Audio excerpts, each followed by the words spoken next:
Bharatiya Janata party Rajkot મહાનગર દ્વારા ગણપતિ મંગલ મહોત્સવનો આજે પ્રારંભ થઈ રહ્યો છે। સતત 18મા વર્ષે આ આયોજન થઈ રહ્યું છે। ભારતીય જનતા પાર્ટી રાજકોટની ધર્મપ્રેમી જનતા માટે આ ગણપતિ મંગલ મહોત્સવનું આયોજન વર્ષોથી કરતી આવી છે। એવી જ રીતે આ વખતે પણ ઉલ્લાસ ઉત્સવ ઉમંગ સાથે આ કાર્યક્રમનું આયોજન થયેલું છે। રેસકોર્સ ગ્રાઉન્ડમાં રમેશ પારેખ રંગ દર્શન પાસે આ કાર્યક્રમનો પંડાલ છે।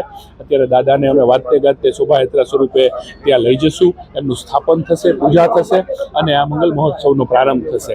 આમાં દરરોજ બહેનો માટે વિવિધ સ્પર્ધાઓ, બાળકો માટે ચિત્ર સ્પર્ધા અને ઓપન સૌરાષ્ટ્ર લાડુ જમણ સ્પર્ધા કે જેનું ખૂબ જ મહત્વ અને પ્રખ્યાત સ્પર્ધા છે એનું પણ આયોજન કરવામાં આવેલું છે। સેવાકીય પ્રવૃત્તિમાં બ્લડ ડોનેશન કેમ્પનું આયોજન કરવામાં આવેલું છે અને દરરોજ રાત્રે કોઈને કોઈ સાંસ્કૃતિક કાર્યક્રમો જેમાં સાંઈરામ દવેનો હસાયરો, રાજભા ગઢવીનો ડાયરો, શ્રીનાથજીની ઝાંખી તેમજ દેશભક્તિના ગીતોનો કાર્યક્રમ જાગો હિન્દુસ્તાની અને એક સુગમ સંગીતનો કાર્યક્રમ, આ રીતે સાંસ્કૃતિક કાર્યક્રમોનું આયોજન કરવામાં આવેલું છે।